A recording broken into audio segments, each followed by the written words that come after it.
Years ago, I was the same thing. I was like, I want to know as much as I can before I leave this place. But right now, be honest with you, it doesn't matter. I don't have to know the answers to the big questions. It's okay if I don't know. It's okay. I'll just live my life. And if I don't know, I don't know. It's okay. I'm at peace with that. So I don't have to know everything.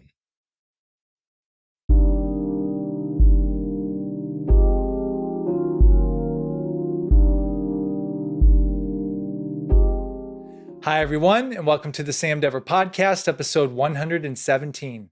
In this episode, I speak with actor, filmmaker, and producer Mike Cardan. This is Mike's second appearance on the podcast. It was an incredible conversation, and I cannot wait for you to check it out. To watch this podcast, be sure to subscribe to our YouTube channel at youtube.com/@thesamdeverpodcast. To listen to this podcast, be sure to follow us on Spotify and Apple Podcasts. Here's my conversation with Mike. Well, Mike Cardan, welcome to the Sam Dever Podcast again. Well, thank you. Thank you for having me. This is a treat, man. And I actually listened to the podcast we did. You were episode 12. Take a guess how long ago that was. It's almost to the day. I think it was in 2021. Yes. 2021. Wow. 3 years ago. It came out in October of 2021. Like we're almost. That's when it came out. But I'm sure we recorded pretty close to that time. Yeah. So we're doing this 3 years later. Wow. And you were episode 12 then. Now you're episode 117. Time flies, huh? Yeah. Well, it was very interesting because, man, we went really into a lot about film production and doing our own projects and stuff. And I know I've evolved, but I know for sure that you've evolved in doing a lot more stuff since then as well. So catch us up. What's been going on? Well, I mean, earlier this year, I established my own company, Valley Productions. And my YouTube channel is @valleyproductions_LLC. It's just the production company. Right now, what I'm doing interviews with creative people, actors, producers, directors. And the purpose of the channel is to do, conduct interviews and documentaries, mini short documentaries and short films. But that's later on. I'm not doing that right now. Right now, I'm doing the interviews only. But and the reason why I established the company is because the information that people provide, especially professional actors, it's really important for the person who wants to be in this field. Like when I first started, I didn't know where to go. I didn't know how to start. I didn't know. I had a lot of questions that I needed to answer. And YouTube wasn't what YouTube is now. So, and any information that I can help anyone that's trying to, become an actor or a creative person or maybe establishing a business. It's not just about acting and producing, and it's about creativity. So, and it's something I love to do. I love the camera. I love to be behind the camera and in front of the camera. So the camera is my passion, and it's something that makes me happy, and that's why I do it. Yeah, no, I'm really happy for you, man. And you do a phenomenal job with it. Thank you for bringing me on. Oh, anytime. To it. That was a great experience. And yeah, you're really, it's high quality productions. You ask really good questions. Thank you. I think too, like it's a good length of time. They're usually about 30 minutes? I try to keep it 30, 35 minutes. It's between 20 and 35 minutes. But the last two I've done, they went to 50 minutes. But I try to, edit it and, cut it down to 30, 35 minutes just to be concise and to the point. But if it goes 40 minutes, 50 minutes, that's fine. But yeah, I mean, I try to keep it 30, 35 minutes. What are some of the biggest takeaways you've learned so far doing it? Well, I can tell you that the business we're in, acting, is, and this is what everyone's saying, it's tough. It's not easy. It's not for the faint of heart. you have to, I mean, everyone is saying the same thing. It takes time. And it's not months or years. It takes time. And people say, we didn't know how tough it is. No one told us. We had to find that the hard way. And I'm talking about professional actors. People are, like, we're talking about big budget movies, primetime TV. Right now, everyone's struggling to book a job. But, this is one of the takeaways that, it takes time. It's not easy. And another thing that you have to have something else on the side. So if you want to become an actor or, do a creative thing, you have to have a 9 to 5 or maybe something else just to make money to pay the bills, because you're not going to make it right away. It's going to take years. So they call it, you have to be, you got to do it as a hyphenate, have something else on the side, or maybe a full-time job, and you do this until you can transition to a full-time creative person. But it takes time. So this is the biggest takeaway. That's one thing that's becoming more and more apparent to me is I'm going to be year 7 out here. And you've been out here how long? In LA? Yeah. Oh, I've been here since 2008. Yeah. So you've been here a while, and yeah, it is such a long game out here. I actually, even this morning as I was getting ready, and by the way, this is our test run of the morning edition here. Eric, how do you like this morning show? It's good. I just had to use the restroom, so that's where I've been last 5 minutes. Yeah, usually you film at night. At night, yeah. Well, we've done some earlier afternoon ones too, but it's good to know it's variety. Anyway, I'm just thinking, like, man, this place is so big.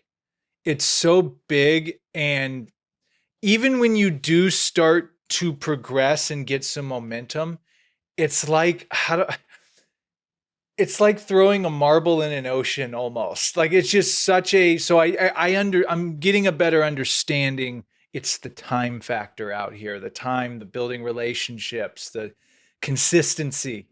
And you're right. It does not happen in overnight, but of course you hear those stories. Maybe someone 1 in a million got that one opportunity, but overall it doesn't work like that. And that's the exception. Yeah. Like, the exception is that, somebody, they walk in and they just, they go to, and they, do an audition and they get hired, and, the show becomes a hit. And then next thing you know, it will change your life. But it doesn't happen all the time. I mean, you cannot live based on exceptions. You have to know what reality is. And if it happens, it happens. It's a plus. But most likely it's not going to happen. But again, it might happen. So expectations. And I said this on the last podcast. I'm going to say it again. It's funny, when I'm listening to this 3 years ago, I'm like, oh no, that still rings true more than ever. I told you that you're very good at learning things. And to some people, like, well, what do you mean very good at learning? That's a skill. I don't care what anyone says. Like, you, because correct me if I'm wrong, you're all self-taught. Yes. On all of this. Yep. And you from starting out photography, getting into film, and then getting to what you're doing now, like, you have come up with all of that on your own. I don't know what came first, photography or the film. I don't know. Well, I mean, it all started with Playhouse West, to be honest with you. I didn't know how to operate a camera before that. But then they push you to make movies. And remember our first movie, You, Me, and Charlie? It's still to this day one of my favorite creative projects all time. Long Road to Bakersfield. Yep, it's a classic. Find that on youtube.com/Sam Dever. You can find that. And it started with that. And see, back then I didn't know how to operate a camera. But then after we shot the movie, I decided, you know what? I'm going to buy a camera. I'm going to learn how to, shoot movies. And then, slowly I went into photography. And now, I have 2-3 cameras. And I taught myself how to operate it. And I taught myself how to do the audio. And I'm still learning. You keep learning. It doesn't matter how many years you're doing it. You keep learning. Every time you do it, every time you film, every time you take a photo, there's always room for improvement. And it's something I enjoy. That's why I keep going back to it. That's why I do it. It's really nice to have a not a hobby, but I would love to make it as a business. But even if I don't make money, it's something I enjoy, so I'm gonna keep doing it. And I think that's the key. You have to enjoy it. Hmm. If you don't enjoy it, especially out here, you'll want to stop real quick. Yeah, exactly. Especially if you're not making money at it. Exactly. Yep. Yeah. And then what is the biggest challenge has been for you with these projects you've been doing lately? Time, and I would say because I have a full-time job, so that takes the majority of my time. So I need to make more time for me to learn this stuff, and I try to do this stuff more. But I would say time, yeah, and it's for the most part it's affordable. It's not too expensive, but it's not cheap at the same time. So if you buy equipment, if you buy audio stuff, cameras, it adds up. So that's another challenge, but it's not something that's gonna break the bank because you can buy affordable cameras and you can make movies from a DSLR. I mean, you can use a DSLR, you can use a boom mic. It's not gonna cost a lot of money, but I would say time is the biggest challenge. If I didn't have the full-time job, then I would have all the time to learn and to do this stuff. But that's not possible for now. When you're doing everything, correct? And I do everything. Yeah. Yeah, I do the audio, I do the filming, I do the I come up with the questions, I do the research, I do everything, and I enjoy everything. It's not that I don't need to hire somebody to help me because I enjoy it, and I don't have to, like with the interviews I'm doing right now, I don't have to have like 4 people a month or 5 people a month. I mean, I just send invitations and then we schedule the appointment and we do it. So if I get one a month or one every 2 weeks, I'm fine with that, No rush. And it adds up, man. Like I said, you're just going to keep looking down like, oh, we're at Yeah, episode exactly. 10, episode 20. Hmm. I have 8 so far, and I have another 4 people, coming up. So And that's also prepping you for, documentary work too. Like you're getting your reps in practicing interviewing people. And exactly. that's going to be critical when you start doing the documentary stuff too. I have one documentary right now. It's a mini documentary. It's about it's the Hollywood dream, perspectives on show business. Like when people come to Hollywood, what the expectations are, and then it's different than from what they are thinking. Because you come here and you think, oh, I'll just take an acting class. I'll join an acting class, and then maybe I'll go to a couple of auditions. I'm going to book something. Then everything is going to be fine, and I'm going to be a movie star. It doesn't work like that. Almost all people I interviewed said, going back to what we said earlier, it's going to take time. You got to get used to it. It's a marathon. It's not a race. And you just have to, you got to be in it for the long run. Yeah. And Hmm. yeah, no, that's the one. What's the name of that title? It's on your channel. Which one? The Hollywood. Oh, it's the Hollywood Dream, Perspectives on Show Business. That's is that what you're talking about? The one you just described. Is there? Yeah, like that's it. Okay. Yeah, that's the mini documentary. It's the first and only documentary on the channel right now. I have other projects, but I didn't work on them yet. And I told this on the last podcast, but I got to bring it up again. Mm. You were pretty much, I think, the first one that was educating me on how the business worked out here. Oh, When we were at the infamous Pineapple Hill. yeah. And like, yeah, you just come out here and start acting. You're like, oh, well, you got to get a manager. You got to get an agent. You got to do this. You got to do that in terms of trying to get into the actual business itself. Mhm. Of course, you can go out and make your own stuff. Oh, yeah. But you really were one of the first ones that said like, hey, there's a hierarchy here. There's a process. This is how it works out here. And I'm like, oh. Definitely, you have to look at it as a business. It's show business. So you have the show part and you have the business part. So the show part, you go to you join an acting class and you work on your craft, and you try to become as good as you can. And then you have the business side of things, which we have to learn because it's a business. You are your own company, even if you don't have a company, but you're selling yourself, you're the product. So you need to know the business side of things. And at the same time, you need to know how to act, and you need to know how things work. And it's like an ocean. There's a lot to learn. And, just I think if you want to do it, you have to be here, or maybe Georgia, or maybe New York. Some people do it in London. And with technology right now, you can be anywhere. But I think LA, Los Angeles is the mecca of all these, of Hollywood. So I think we're in the right place. But yeah, man, I mean, you have to know the business side, and you have to know the show side of, things. And then you are an actor yourself. I'm with the SAG-AFTRA Guild. Yes. So what's the acting scene like right now in terms of auditions and? It's not good. Yeah. As far as I know, and I talk to a lot of people within SAG-AFTRA, and it's not good right now. It's very slow. People are hurting. They're not booking, and we're talking about actors that been in prime time and big budget movies. They're not booking anything right now, especially with self-taping. Everything changed.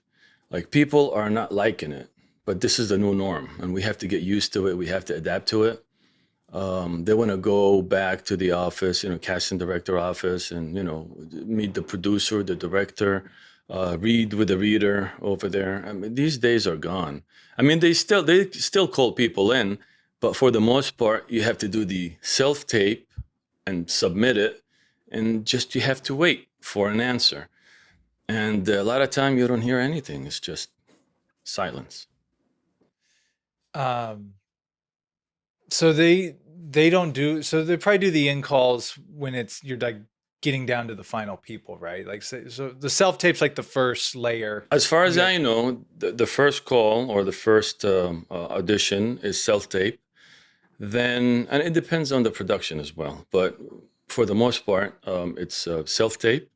Then it's a Zoom. They get you on a Zoom call, and you're still in your house or apartment. And then I think they call you in to do a table read, and just to see if you get along with the other actors. And it depends on the production itself, but for the most part, that's how it is. And I haven't participated in a lot of that self tapes and auditions and stuff, but just based on all you guys talking to you guys, it seems like once they went to that, they weren't going back. It's like, oh, we can just get everyone to submit them to us. But I have talked to people that are, it's a double-edged sword, because the pro of it is you can do it as many times as you need to. Yes. To get it to your liking. That would be a pro to it. True. The con, one of them I have heard, first of all, you don't even know if they ever watch it. That's first and foremost, where if you go in the room, you know that they saw you. Of course. So, and as people have described to me the value, and it makes sense, they go, yeah, a lot of times, a lot of these roles you're not getting going in person, but they get to know you. They get to see you. You start building relationships, like, oh, it's so-and-so again. Yeah, you know what? They weren't right for these roles right here, but you know what? I'm going to keep them in mind because something may come up I think they'll be really good for. Yeah. But that's just my perspective. Whatever. No. I agree with you. And right now, casting directors. The other day, I went to SAG Conservatory because I joined the conservatory, and there were a casting director workshop, which they bring 4 or 5 casting directors, and they talk about the business. And then if you have a question, you ask the question. And they're saying that self-taping they're not going back to the old way. It's staying. Self-tapes are staying, so you better get good at it, and just have the equipment that you need at your place, because they're going to keep it. I think it's better for them. They see more people, less time for them. They don't have to wait for you. You don't have to go and find parking, and maybe you're late 5-10 minutes, and it's just it's easier for them. So they get the tapes, and then they get the submissions, maybe 3,000 submissions. And then out of the 3,000, they pick 20 or maybe 50. I think it's about 20. And then they watch the 20 videos. And then from the 20, they pick maybe 15. And then you submit. And then I don't know what happens after that. But yeah, they say they watch all tapes. But I had a manager, once she sent us an email, and I didn't have an audition to do, but she said, excuse me, she said she spoke to the casting director, and the casting director booked a person within 2 hours of them submitting the tape. So they did it real fast, and they submitted it, and they booked them. So the other, I don't think they watched the other, tapes. So, I mean, it's tricky. I don't know. They say they watch all the tapes, but sometimes if they see something and they like it, they book it right away. So they don't have to watch the other ones, right? I mean, well, especially if you have, how many tapes for something? I don't know how that works. I guess I'm speaking not like the self-submit, maybe something you'll find on Actors Access where anyone can submit to it. But I guess certain auditions where they have to have some type of limit, right? Because I guess what I'm trying to ask, if like the ones that your manager or agent have to get you, they're only going to send so many of those out, right?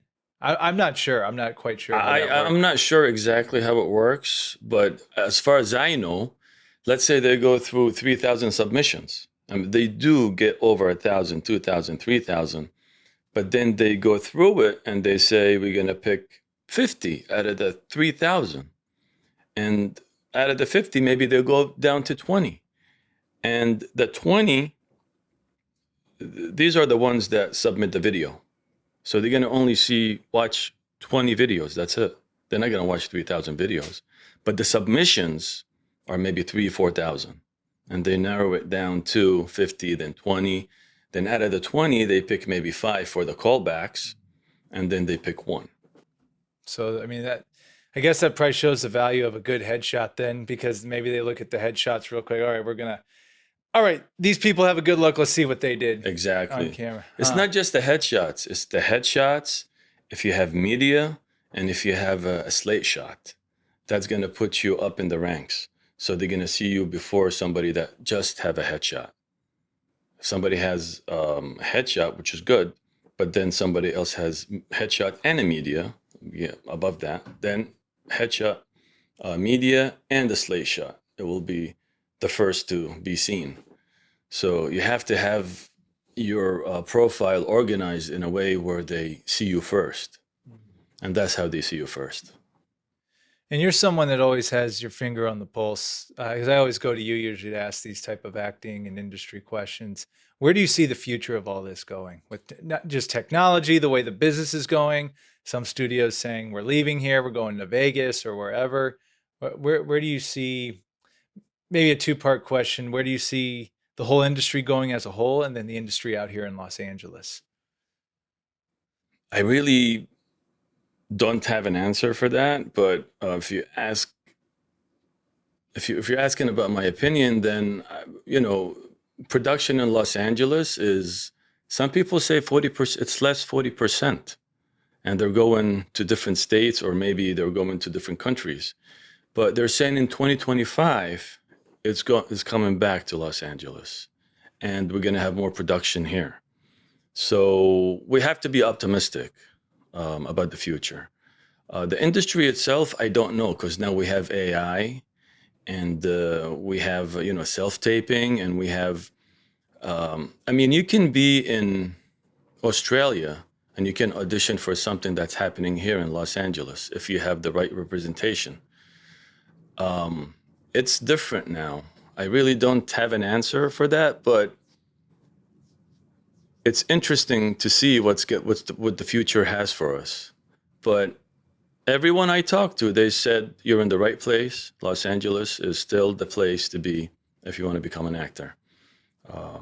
For musicals and Broadway, it's New York. It's New York, Los Angeles, and London. Australia too, but these are the major three. So you think even if people are leaving town, going other places, you still think here is going to be one of the most premier places to be? I think so because even when they shoot, let's say they're going to shoot in Australia, they're going to shoot in Utah, or you're going to shoot in New York, submissions come from here, Los Angeles. And a lot of times they say, we need, like, they're going to fly you there, but you have to be here to submit for these jobs. So I think the majority of the jobs will be here in Los Angeles. But again,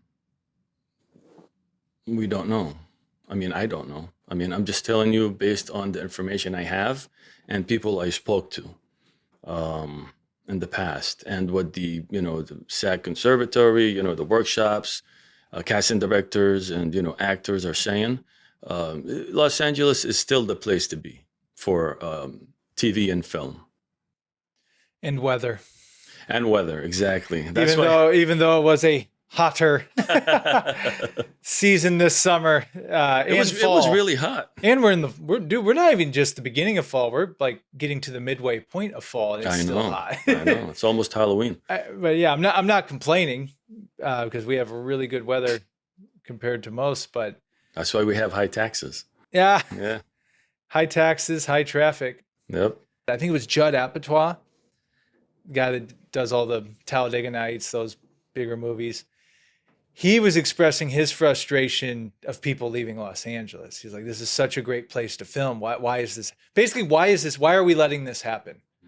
That gets more into what the government can do to give people better tax credits to film here. But I agree. I agree. I think a lot of people gave up their whole life to come here. A lot of us not gave up their life, but they made the life choice to come out here and make it the focus. And someone I was talking to, they said it best. They were just like, at the end of the day, and they told me they had filmed, they worked in production. They go, I've filmed in Atlanta. I've filmed over here, over there. He's like, dude, there's nothing like filming in Los Angeles. He's like, it's an energy.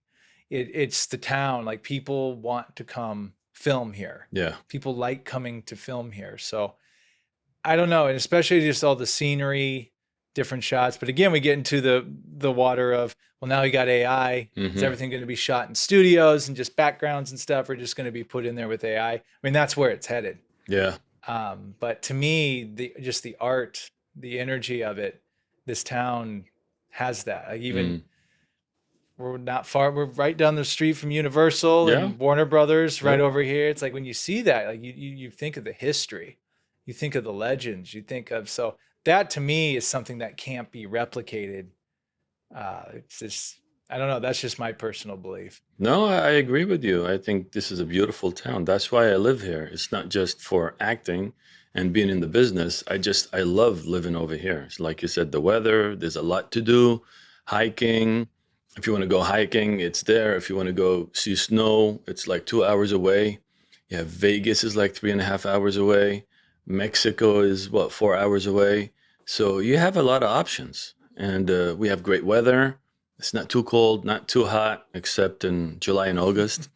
But yeah, it's I love it here, man. Yeah, it was a sauna box this summer here in the apartment, but and just the people too. I mean, man, and I know other big cities you're gonna run into, but like here, man, it's just the diversity of people. You literally can go to a different networking event for a different niche of any kind, like any given night of the week, and you're gonna meet as many people as you think you're meeting out here. You'll go to something and you'll just meet people. Oh, I've been out here for 20, 30 years. I'm like, it's a whole community. It's so big and dense. Yeah. And that's what I love about it. And it's for a creator, for an artist, and for especially what we do with interviewing. I mean, dude, it's an endless pool. It is. Endless. I mean, you will never have a shortage of guests for what you're doing. And as you're probably finding out, the more you're doing it, the more people are going to see what you do. But yeah, I'll do it. Like, exactly. Yeah. So, and people are, they want to be interviewed, and they want to, express themselves. And if they have a business, they want to, talk about their business. If they wrote a book, they want to talk about their book. It's just a good way to promote yourself and promote your business and your book and, whatever that you do. Like you said, it's the energy here. It's a unique energy. You can't find it anywhere. Because New York is is nice as well, but it gets really cold there.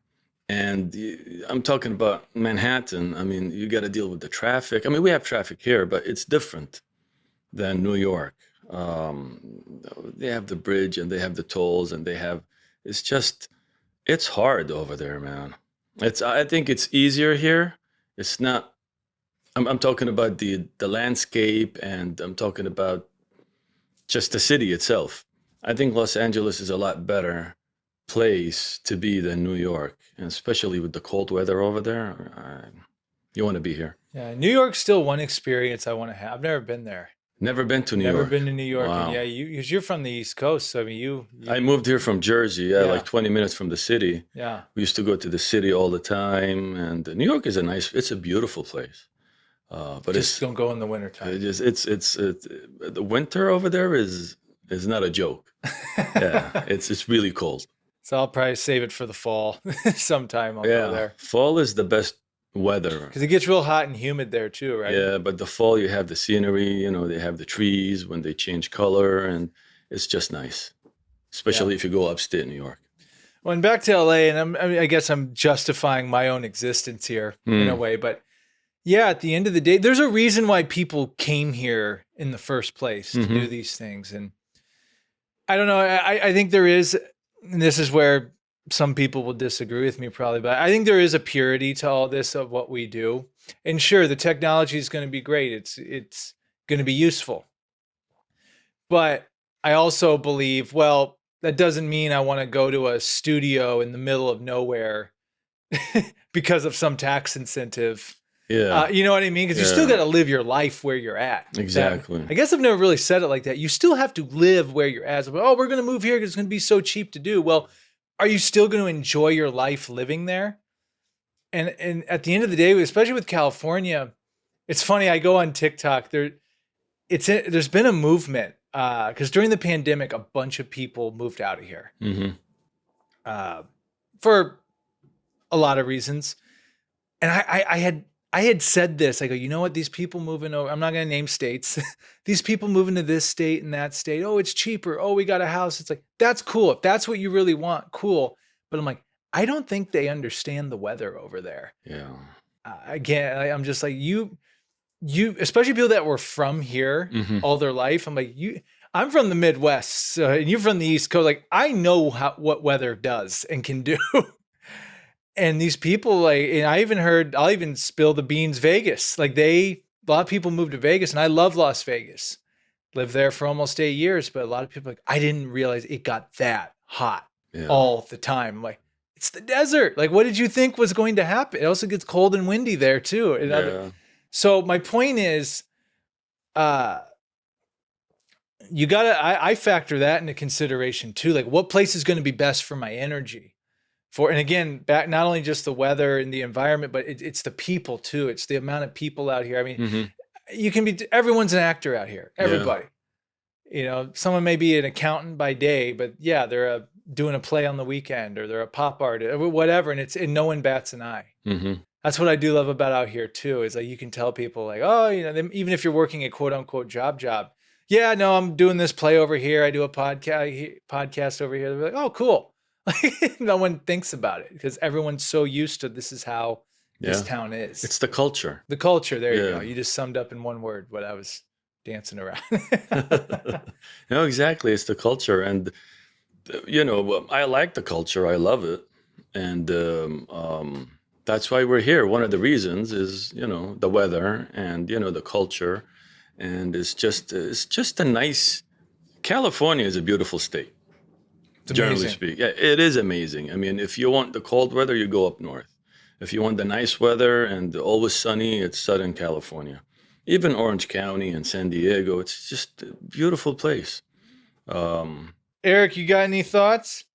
No, I mean, check yeah, actually, this is pretty interesting. We're talking about retirement. Someone I know is retiring out here, and they're saying how actually we focus a lot about how warm it is or how like you escape the cold because, Southern California, but really we actually escape a lot of the heat that the rest of the country gets. Like even in like Ohio, where I'm from, when you have those very hot, humid summer days, like especially if you're living near the beach around here, you don't really get that where you're like miserably hot. So not only are you not getting the cold, you're not getting the extreme heat out here, which is something like where else could you go in the entire country? Even if you start going up north, like they get this extreme humidities during the summer and stuff.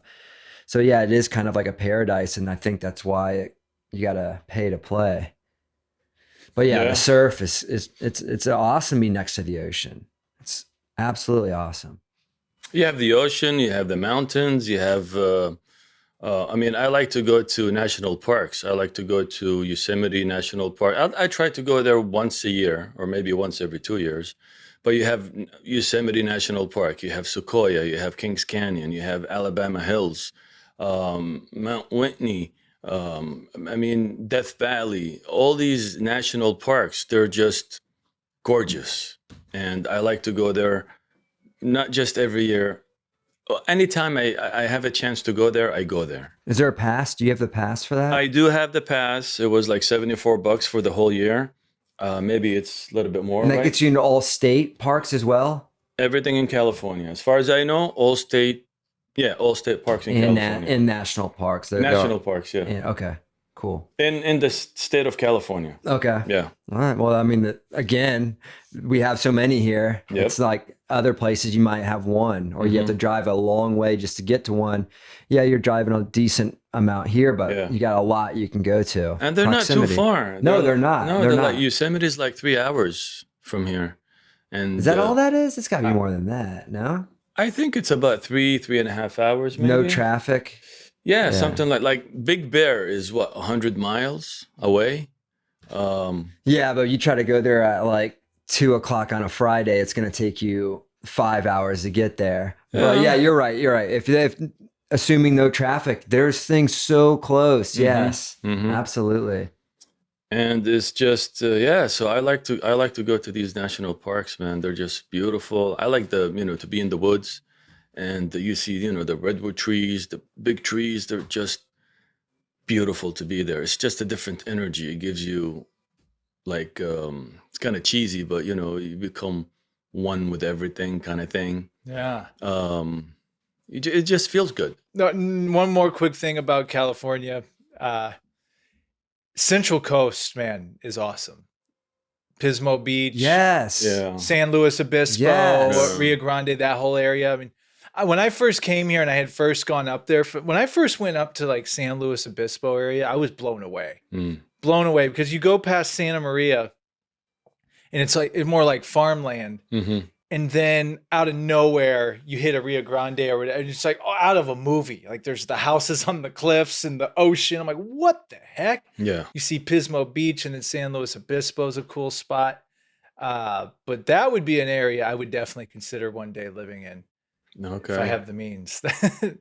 But just my contribution to the beauty of California. Yeah, I don't think I visited these areas. Really? No, It's slept on a lot. Like that, their whole philosophy is not the Bay, not LA. Okay. Because everyone always, it's either the Bay or LA. That's their philosophy. And wine countries up there, man, like some of those roads, I forget what the number, like the state route, but it's so beautiful. It's so green, so hilly. It like Malibu looks really like kind of Jurassic Parky when we get a lot of rain and it's green, but then it's burned up the rest of the time. But that place, when it's green, whoa, it's on an even different level because it's way vaster and like there's no houses anywhere in sight. It's just really freaking beautiful. So I'd highly recommend it. Okay. Add that to your next. I'll put it on the list. Yeah. Yeah. It's going on the list. Yeah. Not the Bay, not LA. I love that. Yeah. Yeah, In you'll between. yeah, like Morro Bay is like kind of like the area. If you start driving towards that, you'll see a lot of this beauty that I'm talking about. Okay. Yeah. Would be also a great. I mean, once you quote unquote have your means, where it doesn't matter where you're at. You're halfway to San Francisco, halfway to LA if you want. Yeah, true. And you can go on the Pacific Ocean highway, and you can go all the way up to Big Sur, then you go to Monterey, then you go to, which I did. Man, it's just out of this world. Anything else? We'll at the end, we'll give your shout outs to everyone. But for right now, people tuning in, where can people go right now to check out your work on YouTube? My YouTube channel is at Valley Productions _LLC. And that's where they can go and watch the videos. I have 8 videos so far, and I'm working on getting more, of course. But this is my YouTube channel, and that's the best way to see the videos. And I post on Instagram and Facebook, but it's the YouTube. This is what I'm trying to build right now. So yeah, at Valley Productions _LLC. Awesome, man. Mhm. Well, keep up the great work. And one thing I've always enjoyed talking with you about is philosophies. And man, I listened to our episode. I really highly encourage people to go check that out. It's episode 12. Actually, let me confirm that was the episode. Let me make sure that was your episode number, because I keep saying it. I know we did it on Zoom. Yep. Yeah. Photography, national parks, and the art of acting. Yeah. The Sam Dever Podcast, episode 12 with Mike Cardan. That was a really good episode, man. And man, toward the end, I'm listening to some of the concepts we were talking about, just the self and who am I and what is what.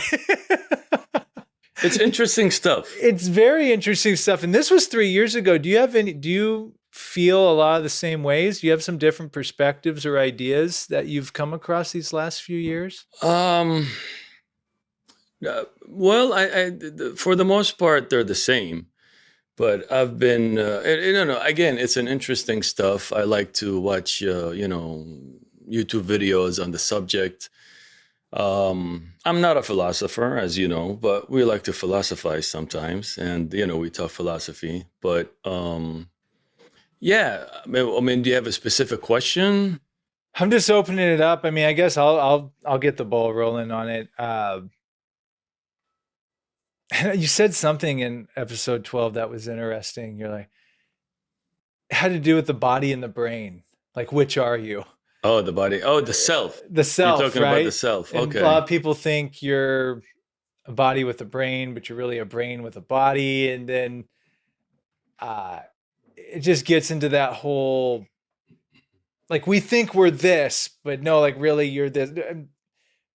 One time someone showed a video of someone holding a brain, like after someone had been deceased or whatever it was. And they said, no, all that person is in that. Mm-hmm. Their thoughts, their whatever, like all this other stuff is just revolved around that. Yeah, I see what you're saying. It's you're talking about the self. See, a lot of people, they think, and we grew up thinking that this is the body, and we, the self, like Sam, is inside the body. Right now, there's a lot of studies, and scientists are saying, and this is something I watched on YouTube. They're saying that the self could be an illusion. So the self is an illusion. The brain is playing a trick on us that we as the self exist. But this is what exists. It's the body, it's the brain. And they had a study where if I ask you a question, I'm like, do you want coffee or do you want tea? Now you have to think about it, right? You think about it and it's fast. And then you say, well, I'm going to have tea or maybe coffee or whatever the answer is. Now you think that you are the one deciding, but really it's the brain decided that you want to have coffee or tea. And then it came to you and you said, oh, coffee, I'm going to have coffee. So you follow? Yeah. So really it's the brain gives the command, and we're thinking that we as in the self are thinking that we want the coffee or the tea, but really the brain made the decision and then we knew about it after that. And the us is the illusion. So I don't know if that's making any sense, but they're saying that the self is or could be an illusion. So there is no self. There is no, it's just you. This is you. You are the brain, the body, and all in one. So you mean like identity and ego? Is that kind of No, the way you're ego getting is at? there. We have egos, and I don't think you can live without the ego because it keeps you going.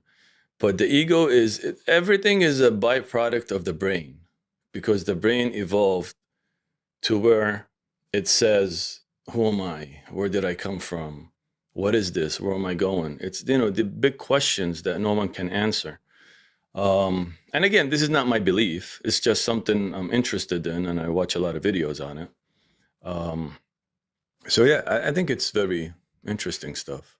So just to know that, what if the self was just an illusion? I mean, the brain is a byproduct of the brain. We're thinking that, oh, we do exist, and when we die, we're going to go somewhere, even though they say that you don't go anywhere because this is it. This is it. And we didn't bring this up when we were talking in this realm on that episode 12, but social media, how that has probably because just the way you described it, how social media has thrown a cog in that machine, meaning I now have this thing I'm constantly looking at that, oh, this is me, this is my identity, this is who I am. But is it? Like, is it? Man, it came from a TikTok video. This woman said, the only thing that matters is how you feel in your reality, not what other people feel about you or what other people think. And it goes back to that whole, who cares what people think? But I understood she took it a level deeper. It was like, are you living your life and making decisions based upon what is best really for you? Or are you doing it to fit these maybe molds or personas, or to appease other people, to think that's what you need to do? I don't know if that makes any sense, but I understood, because you're the only one in this, right? Like, you're the only one in this brain that's in this flesh suit. Yeah. You're the only one that is really going through this experience, but we have all this outer external stimuli that maybe alters that maybe makes you think, or falsely give the illusion that you're going to be happy if you go do this over here. I'm butchering this bad, but it's tough stuff. It's very tough to articulate. So I guess what I'm trying to say is, because I think a lot of times too, and I'll speak for myself, like, we make decisions based upon what we are thinking on the outside, what's going to look good, or instead of like, what are you actually feeling? Like, what are you actually experiencing to make that decision? Are you making that decision because you think it's going to be a good outcome or look good? Or are you making decisions based on what you feel? I see. Yeah, I'm deep. I'm not sure about that, to be honest with you. Like, is this okay? So you're talking about making a decision and why we make decisions? Okay, for example, that person that goes to law school or goes to doctor school because their parents say you need to go to law school, go to doctor school, but deep down they're like, I don't want to do that. Like, I'd be much happier doing this. But their parents tell them, no, this is going to be a great path for you. It's going to set you. It works with logic. Logically, it sounds really good. So they go, this is going to be the logical thing to do. You're going to be happier for this. You're going to be financially set. You're going to have stability. So that person goes and does that. But that feeling that's in them the entire time, it's not what they want to do. It doesn't feel good to them. But they're doing it because the outer forces have said, this is what needs to happen. And they're like, okay, even though this doesn't feel right to me, I'm convincing myself that this is what I need to do. As opposed to that person that might say, I'm not going to make a dime doing this, but I love being an actor. I love being. Does that make a little more sense? Like, kind of just going with that intuition and gut on how you want to live, as opposed to living your life the way you think others are going to want you to live your life. No, I totally understand what you're saying, but I think it doesn't have to do anything with the self or with what I was talking about earlier. Okay. It's just what I was talking about. Again, it's not something I believe in. It's something I'm interested in. They're saying that the self itself is not there. So, for example, a lot of people, they say, the ghost in the machine. So this is the machine, and inside is in the machine is the ghost, which is us, which is you, which is me in this body. But there is no me in this body. There's just this, and we think that we came to this world, even though we're part of life. Life is the universe, Earth, the planets and everything, and it's just all one. And we think we're separated from it, or we just came here from somewhere, but we're not. This is all life. I mean, I don't know how else to explain it, but it's just everything there's only life, and life has all this. And when people think when they die, they're going to go somewhere, even though a lot of people, they say this is it. You're not going anywhere. This is it. When you die, you die. I mean, if you want to, again, this is not a belief, but a lot of people, they believe in religion, they believe in God. That's they think they're going to go back to God, and judgment day, hell and heaven. That's different. It depends on their belief, but that's another point where truth, it doesn't matter what you believe in. Truth is truth. So what is truth? Is it when we die, we go to, we go back to God, or we just, it's the end of the day and that's it. It doesn't matter what you believe in. It's just truth is truth. It doesn't care if if it makes you feel good or bad. It's just truth. How do we know that, though? How do we know belief doesn't matter? Because if it is all just of our brain, maybe belief is all that matters. Well, belief is you believe in something that you cannot, what's the word I'm looking for? You cannot prove. So you cannot prove it. You don't have evidence for it. You think that this is what's going to happen when I die. This is where I came from. This is what life is all about. It's all a belief. If you were raised in India, your beliefs are totally different than if you are raised in the United States or maybe Australia, or if you come from a Christian background, a Jewish background, Muslim background, Buddhist background.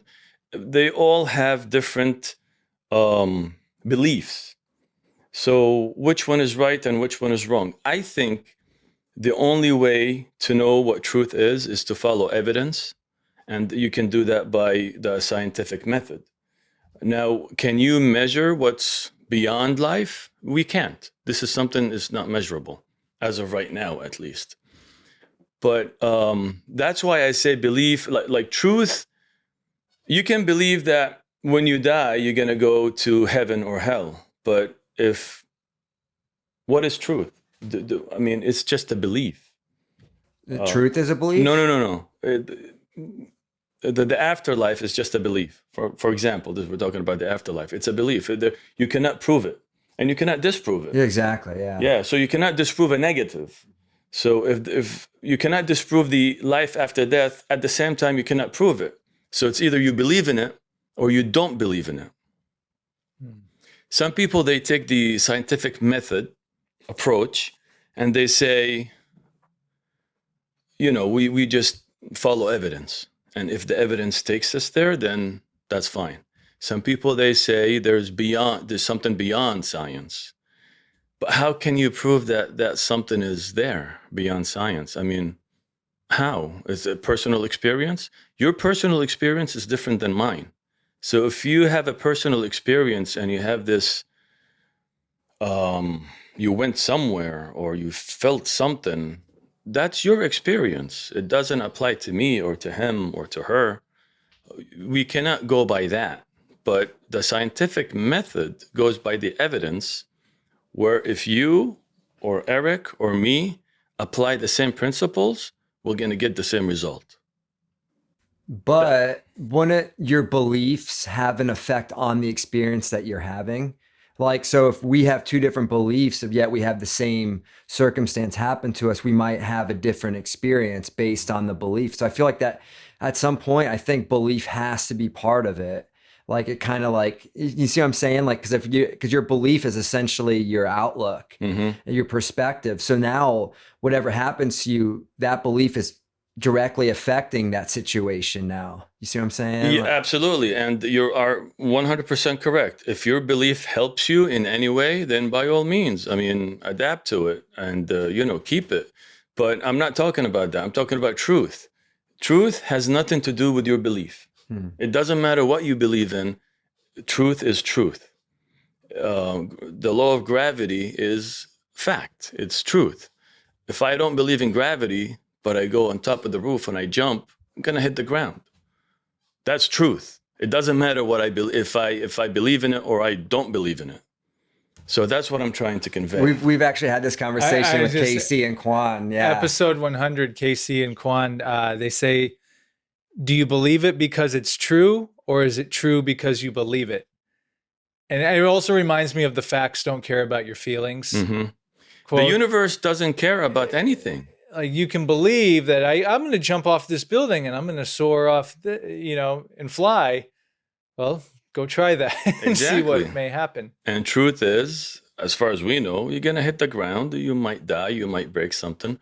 But it has nothing to do with belief. A lot of people, they believe in something and it helps them, which is good. I mean, there's nothing wrong with it. But there's nothing wrong if you say, well, I don't believe in this and I want to see if I can prove it with the scientific method or, follow the evidence there's nothing wrong. There's no right and wrong. It's just a perspective. Well, right. Because just using religion as an example, if somebody believes in a certain religion and it makes them feel good and they live their life as a great person because of this, great. And this other person over here believes maybe in none of that, but that makes them feel good. And they go, I'm still going to be it's like, who's right, who's wrong type Who's right, who's wrong, we don't know. And we will never know. In my opinion, we will never know these answers to these big questions. Because as of right now, at least, maybe in the future they will. But I don't think, my own personal opinion, we will never know. Because how are you going to know something? Maybe they will. I don't know. I'm not going to, just as of right now, we don't know. No. A lot of big questions that they don't have answers to it. I brought this up in our past episode. I'm bringing it up again because I listened to it last night and I hadn't thought about it in a while. But whether you believe in God creating everything or you believe in the Big Bang, or maybe someone believes God used the Big Bang, where was the beginning of all of that? That's what breaks my brain every single time. Yeah. Because even if you told me a bunch of atoms came together and collided, blah, blah, blah. Okay, well, where did those atoms come from? Exactly. No one can prove it. No one knows. Like, I don't care how smart and intelligent you are, like, no one knows that answer. And go ahead. No, that's it. I mean, and they say, everything started from nothing. And when you say nothing, actually the word nothing is something. So you can't even say it. I mean, there was, and then something happened. And they don't know what happened then. But, the explosion and the Big Bang. And after that, they kind of know what happened. And, but again, the scientific method it could be wrong. I was listening to Brian Cox. He's I don't know if you know him. He's a scientist. And he said, we could be wrong about everything we know right now. And that's the beauty about the scientific method, that if you discover it's wrong, it's wrong. You don't, no, this is the way it is, and we're going to stick to that. No, you follow the evidence. Whatever the evidence takes you, you follow that. I don't know if you follow Graham Hancock at all. He does a lot of the ancient civilizations, pyramids, stuff like that, and he gets a lot of heat from that community because the ideas and things he's discovered go outside of what has been taught. Yeah. So it's like you just said, like people get so ingrained in their ways.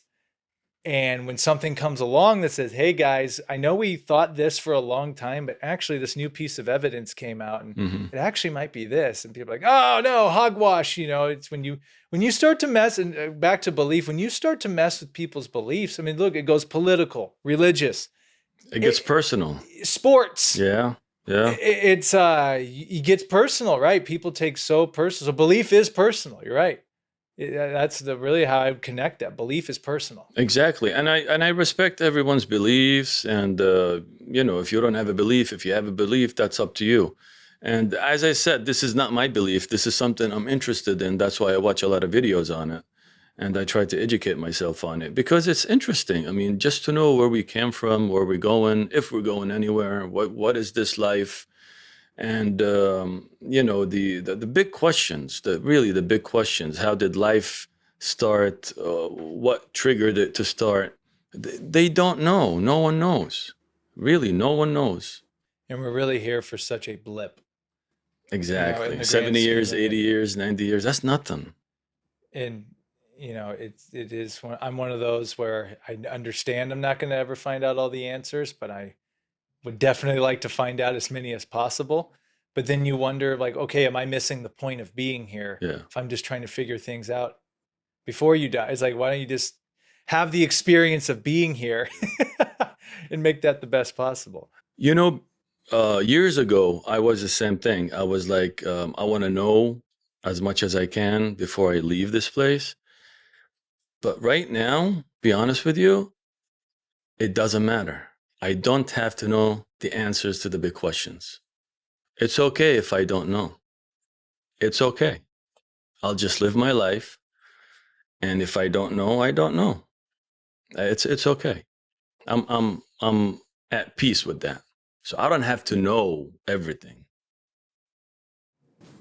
You're living your life, you're Just living the life and making your projects. yeah, and not worrying and thinking about these big questions because I mean, no one knows the answer really. And just to consume yourself and just keep thinking about these things. I mean, it's good for a while, but then I'm fine with not knowing. It's okay. I didn't know before I got here, right? And it's okay if I don't know after I leave. Do you have a life mantra or life philosophy, or as far as the work you're doing? Is it about legacy? Is it about just doing it? I mean, what's It's about fulfillment and helping other people. Like if I can get information, any kind of information to help other people accomplish what they want, it's either, start a business or feel good about themselves, or, if they're pursuing acting, for example, and they're looking for information, they can find it somewhere. And I'm looking for fulfillment as well, where I'm happy doing what I need to do. Because really, I mean, I get a lot of joy and fulfillment from doing what I do. So that's why I keep doing it. I mean, we're like, if something makes you happy, you want to do it all the time. So that's why I do what I do. But I don't have like a mantra or a specific way of life. It's just be a good law abiding citizen and just do what you like and just live life. what's next for you? What's next for me? Anything, projects, acting? I know Um, you want to continue on doing what you're doing with Valley Productions. yes, I want to continue with Valley Productions. I want to do documentaries and I want to do short films. And I know you're interested in short films as well. Of course, that's Yeah. what man. That's why when you were coming over, and I was re-listening to our episode, I'm like, man, you were the original, one of the original people out here for me, man. Oh yeah, when And Playhouse at West. Playhouse Yeah. West, and us making movies together, and then going to Bob's Big Boy after class, Mm-hmm. uh, talking movies. And again, I'll say it again publicly. I mean, the help you gave me during my leg injury, man, I'll never forget that Oh, ever. no worries. That was so huge of you. And it's cool that we're still here. Like we're still doing things, and Yeah. we don't know how it's all going to play out. Um, but it's cool to see the people that you started here with, still doing it, still Yeah. progressing, still Exactly. building. So congratulations on everything that you've done. Thank The you. work you continue Appreciate to it. produce, and I have nothing but the highest level of respect and admiration for your craft because I know the time and effort and work you put into it, and it's a great product. Thanks. I appreciate it. Yeah, but no, what I loved it, and Eric, you've done the same as us. Like these film competitions, the 120s. I remember when signed up for that. We were an intermediate. Yes. And I'm like, man, because I hadn't really, I'd done stuff in Vegas but I hadn't had my crew out here yet. But I knew like we were to a level with each other. I'm like, I wonder if these guys will do this with me if I sign up or whatever. And I remember Yeah. asking you and Yeah. Charlie, like, yeah, we'll do it. And I'm like, okay. And I remember. we did Long Road to Bakersfield, and I remember that day we, came to your place. Just started, or the night before I came over Uh-huh. to film my scene with you guys. Yes. And yeah, then I remember that. the next day we literally got in the car and drove to Bakersfield and just filmed and had an outline of what we wanted, no script or anything, and then made it and went to the premiere at Playhouse or whatever. And I just felt so alive at those things, man. Going to the premieres and making movies, people laughing, people. Yeah, no, absolutely. They keep Nothing it like going. it. And they have the film festival as well, Playhouse West Film Festival. I couldn't go this year, but next year, hopefully, I'm going to be there. But this year, I couldn't make it. But yeah, they're awesome, man. I mean, you can make any short or 20 minutes, up to 20 minutes, or maybe more. Oh yeah, there are feature films in it. A feature film. Yeah. I mean, can you make a feature film and submit it? Submit it, Are yeah. you talking about like an hour and a half? Yeah, absolutely. Really? Okay. Anthony and Blake that were on this show, they did one together, and it got Okay. in. They're and Kenny Yates as well, of course. So you're going to be going up against people like Kenny Yates. So it's going to have to be pretty quality in order to get in. Kenny did 2 in a row. I mean, he's done more than that, but 2 film festivals in a row. Oh, okay. Yeah. Yeah, man. I mean, it's a good opportunity to show your work, and plus, I mean, you can submit to other film festivals as well, like Sundance and Tribeca. These are the big major ones where producers and directors and even managers and agents, they go there and they look at who did what. And What type of documentaries do you want to do? all kind of documentaries. I mean, it's not specific to one thing. I had the Hollywood Dream perspectives on show business. That was one. I had a different vision to do it, but then it came out different because I didn't have the time and I didn't have the equipment. I didn't have enough people to help me with it, so I had to do it in a different way. But yeah, I want to upgrade my equipment, and I was talking to Eric about it before we started filming. Talking about the cinema line camera. I'm thinking of getting either the Canon C80, which is going to come out this November, or maybe the Sony FX3 Mark II, right? Yeah. So I'm thinking of these. They're expensive, but I'm willing to bite the bullet and just get something really, really professional. And the C80 or the C70, it's Netflix approved.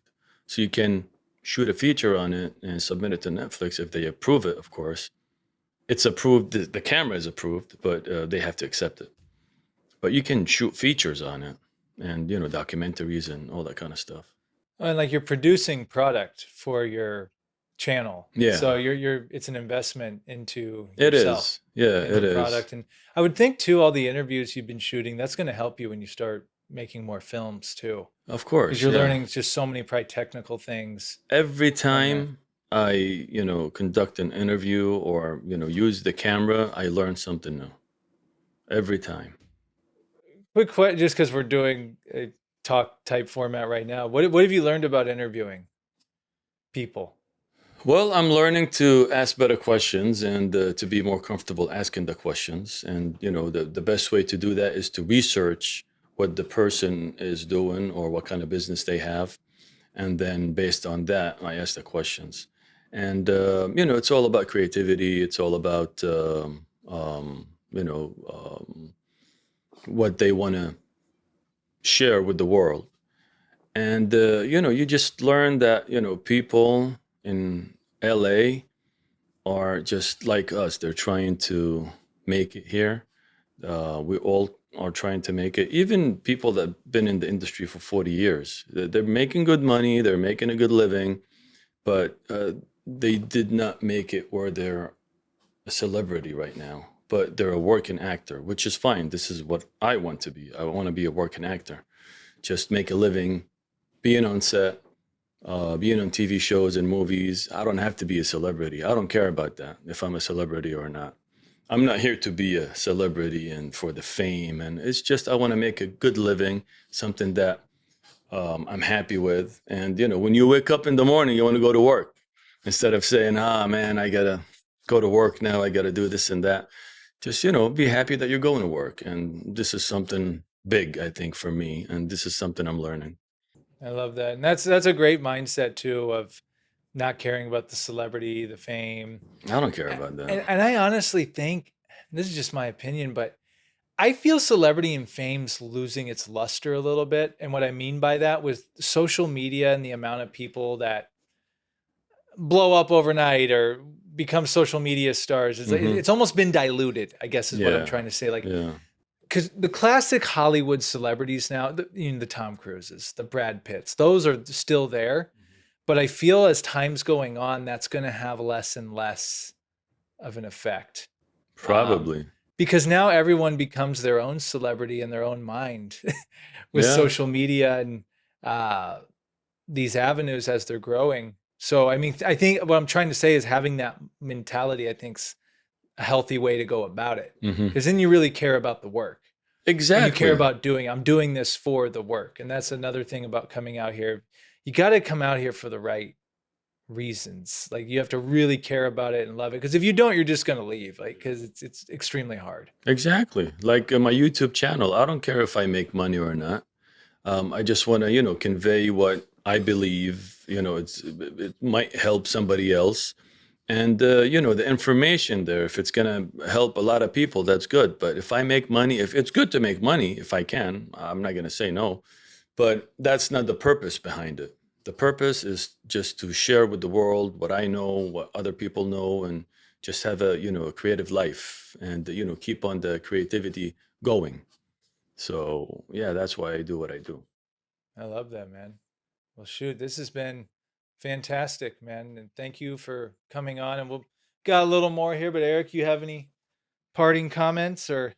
Yeah, Sam, actually, when you were talking about it was funny when he's like, that's not what I'm talking about. Remember that moment? I thought that's something that comes up a lot though, is like kind of chasing your dreams and not doing the path that's kind of been chosen for you. But I kind of have some thoughts on that. And I don't think it's as simple as that, because I feel like the viewpoint you were giving on it is only viewed in hindsight.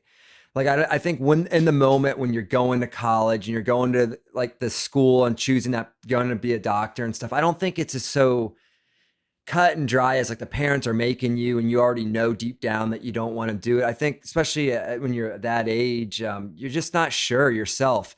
And like you maybe are just going with some of the road less travel or the path of least resistance by going to school and doing like a career job and getting trained and stuff like that. But I don't think it's so much as like, deep down, like, hey, I have this made up in my head that like I am doing something against my will that's not going to make me happy. I think that's only in hindsight after you've done it for a while. You're like, you know what? I kind of was shaded that way by my parents and stuff. Because I don't think any parent would ever, if you look them straight in the eye and be like, yo, that's not what I want to do. Like, I want to go do this. And I think most parents would be like, okay, man, like I can tell by the conviction in your voice, but like, it's never so black and white. And so for me, I have a hard time really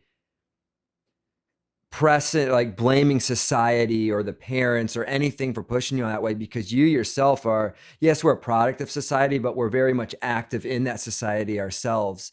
And like, we are kind of just doing the best we can and they're just doing the best they can. And I think it's only in hindsight where we see like, hey, I was kind of going against something that I didn't want to do, but you almost had to do it to realize you didn't want to do it, if that makes any sense. No, I'm actually glad you said that, because that allows me to flush it out a little more. Because I was really just trying to get the ball, just spinning up, throwing things at the wall. But to your point, I agree with you. I think most of it, I say most, is not malicious. Like, certain people put their kids in certain religions. They put them in certain sports. They put them in certain this. Like, because you're right, people don't know who they are.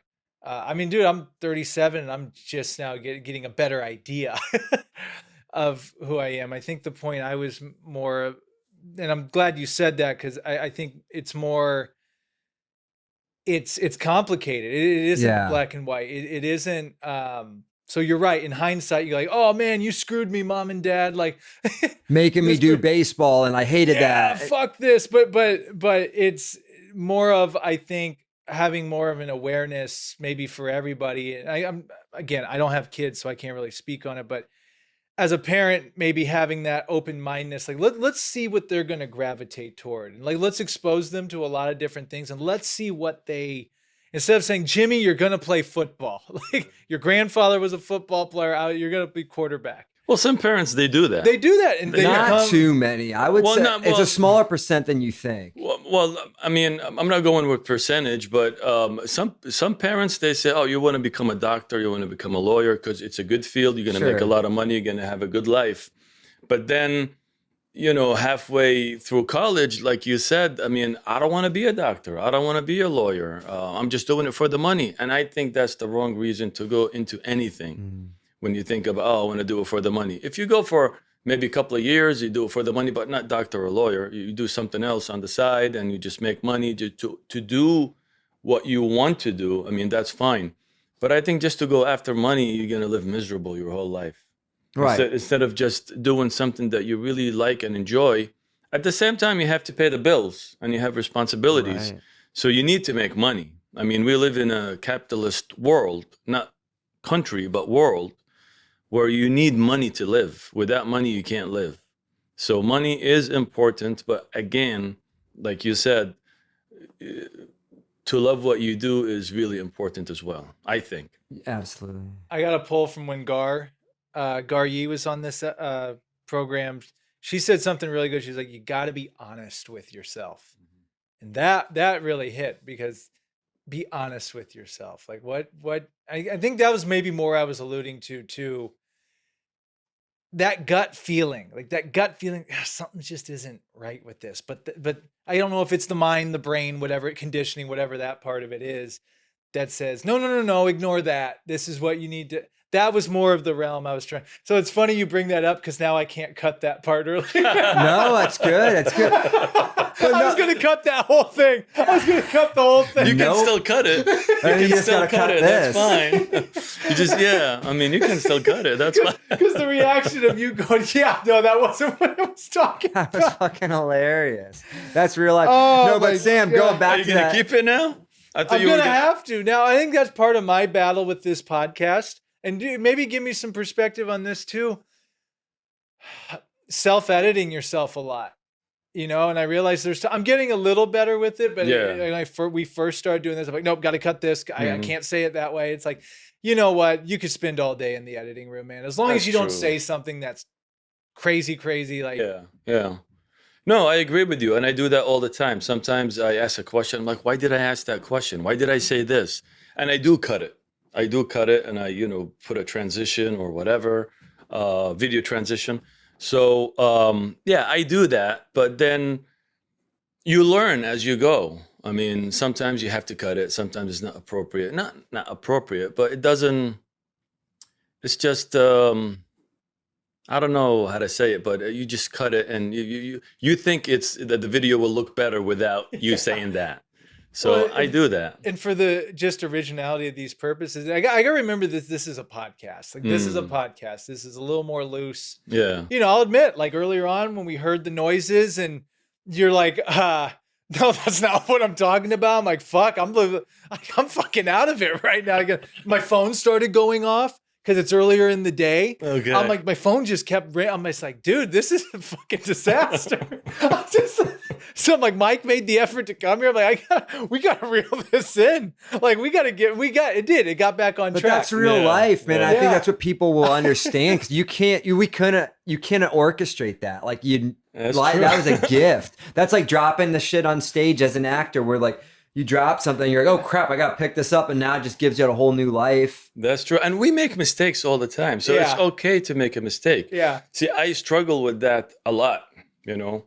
I want it to be everything perfect, and everything is not perfect. No matter what you do, you're going to find mistakes. No matter what you do. I mean, you can edit and try to make it as, good as possible, but then you still going to make mistakes are fine, man. And we're human. We make mistakes and just embrace it.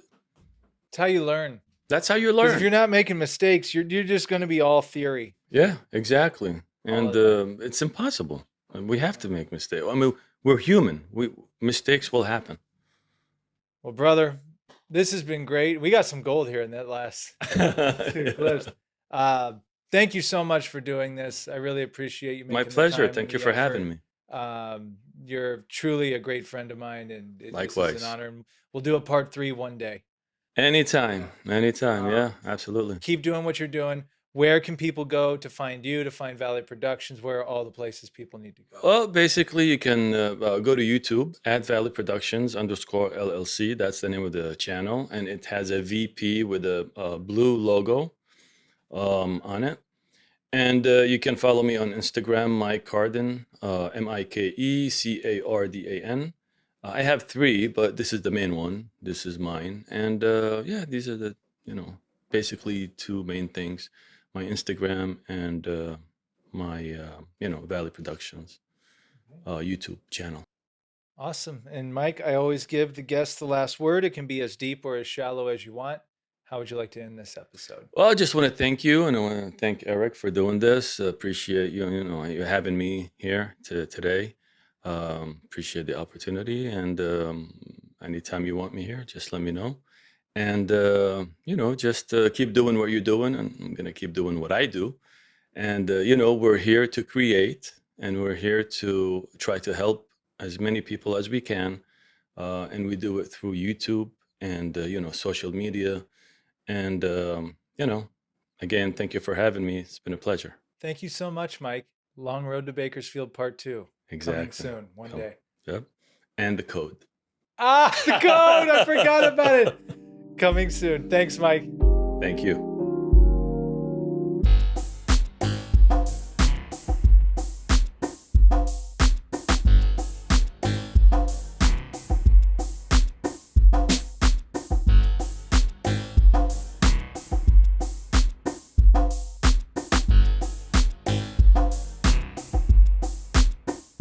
Hi, everyone. Sam Dever, the Sam Dever Podcast here, and I just want to thank you for checking out this episode.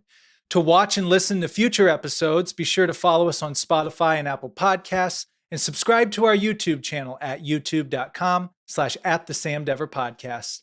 Thank you so much. See you soon.